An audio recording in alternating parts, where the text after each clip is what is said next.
Book 5, What Our Land Policy Should Be. Stave Tray. Land taxation, the best taxation.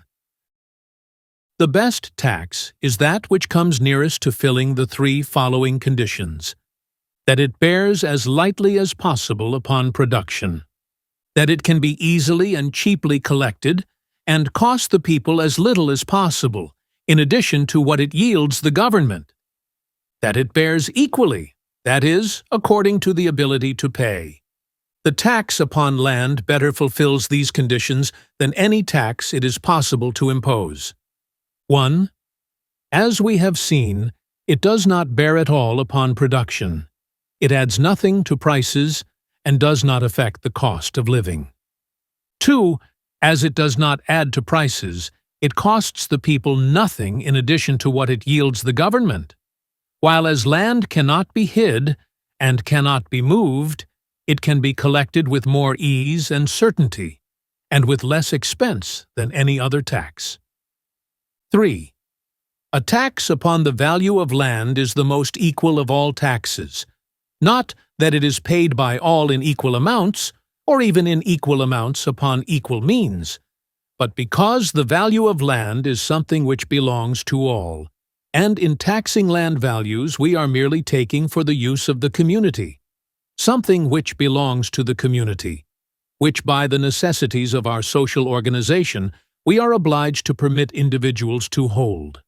Of course, in speaking of the value of land, I mean the value of the land itself, not the value of any improvement which has been made upon it.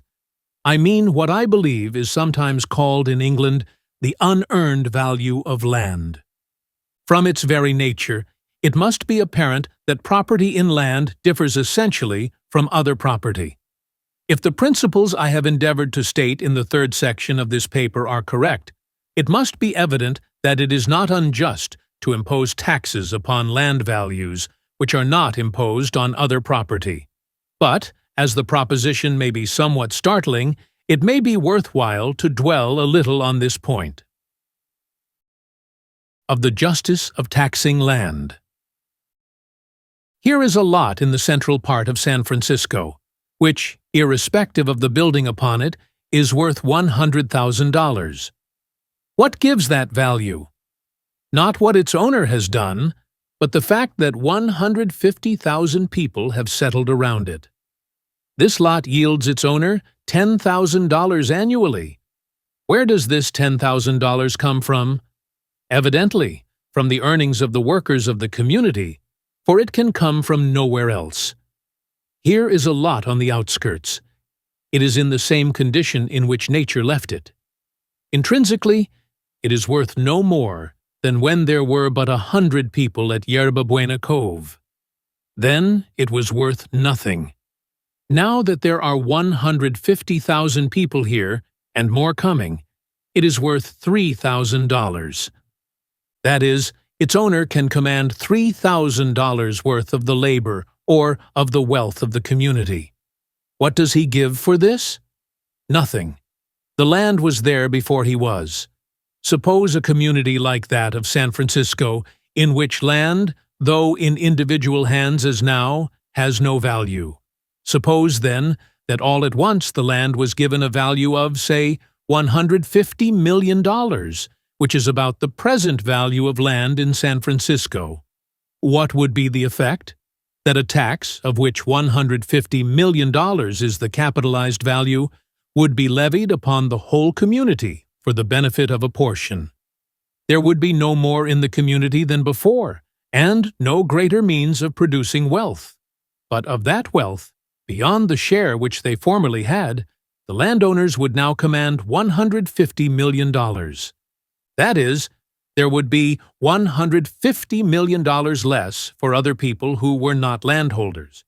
And does not this consideration of the nature and effect of land values go far to explain the puzzling fact that, notwithstanding all the economies in production and distribution which a dense population admits, just as a community increases in population and wealth, so does the reward of the laborer decrease and poverty deepen?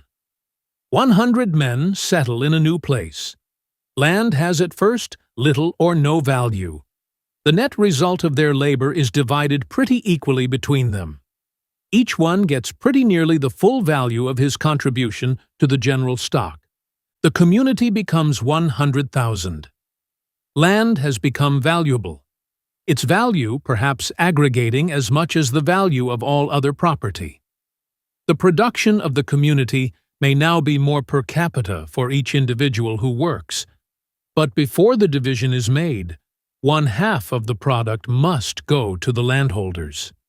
How then can the laborer get so much as he could in the small community? Now, in this view of the matter, considering land values as an indication of the appropriation, though doubtless the necessary appropriation, of the wealth of all, considering land rentals as a tax upon the labor of the community, is not a tax upon land values the most just and the most equal tax that can be levied? Should we not take that which rightfully belongs to the whole before we take that which rightfully belongs to the individual? Should we not tax this tax upon labor before we tax productive labor itself? That the value of our land, even the necessary value which it would have when stripped of speculative value, would easily bear the whole burden of taxation, there can be no doubt. The statistics are too confused and too unreliable to enable us to judge accurately of the value of land as compared with the value of other property. But we have high authority for the belief that the value of our land is equal to the value of all other property, including the improvements upon it. The New York Commissioners for the Revision of the Revenue Laws, David A. Wells, Edwin Dodge, and George W. Cuyler, the first named of whom, as United States Special Commissioner of the Revenue, has had better opportunities for studying all matters connected with taxation than any other man in the United States, say in their report, rendered this year, a careful consideration and study of the nature and classification of property inclines the commissioners to endorse the correctness of an opinion which appears to have been originally proposed by a financial writer of New York, George Opdyke, as far back as 1851, viz., that universally the market value of the aggregate of land and that of the aggregate of productive capital are equal. And it may be here remarked that these New York commissioners in their elaborate report recommend the total abolition of the tax on personal property on the ground, which has been proved in every state in the Union, and, in fact, by every nation of ancient or modern times, that it is utterly impossible to collect it with any degree of fullness and anything like fairness, and that the attempt to do so results in injury both to the material and the moral interests of the community. They propose, instead of the tax on personal property, to tax every individual on an amount 3 times as great as the annual rental of the house or place of business he occupies, and present a strong array of reasons to show that this would be a much more equitable and productive mode of taxation. Better still, for the reasons I have given, to abandon the attempt to tax personal property or anything in lieu of it, and to put the bulk of taxation entirely on land values. Nevertheless, after all that can be said, it must be confessed that there would be some slight injustice in doing so. I had $10,000, let us say, which I might have put out at high interest or invested in my business. Supposing the existing policy would be continued, I bought land with it, calculating that in a few years, when the population became greater, people would be glad to buy it from me for a much higher price, or give me 1/4 of the crop for the privilege of cultivating it. You now impose taxation, which will lower the value of my land. If you do this, you make my speculation less profitable than others I might have gone into, and thus do me an injustice, for you gave me no notice. This is true, and it is this consideration which makes men like John Stuart Mill shrink from the practical application of deductions from their own doctrines, and propose that in resuming their ownership of the land of England, the people of England shall pay its present proprietors not only its actual value, but also the present value its prospective increase in value. But if we once do a public wrong, we can never right it without doing somebody an injustice. England sought to right the wrong of slavery without injustice to the slaveholders who had invested their capital in human flesh and blood. She succeeded by making them pecuniary compensation. But in doing this, she did a worse injustice to her own white slaves, on whom the burden of the payment has been imposed. And by shrinking from doing this slight injustice, which would affect but very few people in the community, and those most able to stand it, we continue a 10,000-fold greater injustice. And the longer we delay action, the greater will be the injustice which we must do. Of some exemptions and some additions. For the purpose of making it still more sure that taxation should not bear heavily upon anyone, for the purpose of still further counteracting the tendency to the concentration of wealth, and for the purpose of securing as far as possible to every citizen an interest in the soil, there should be a uniform exemption to a small amount made to each landholder, perhaps a smaller amount in the cities, where land is only used for residences and business purposes, than in the country, where labor is directly applied to the land. Those whose land did not exceed in value this minimum would have no taxes to pay. Those whose land did would pay upon the surplus. This would reverse the present effect of our revenue system and tend to make the holding of land in large bodies less profitable than the holding of it in small bodies.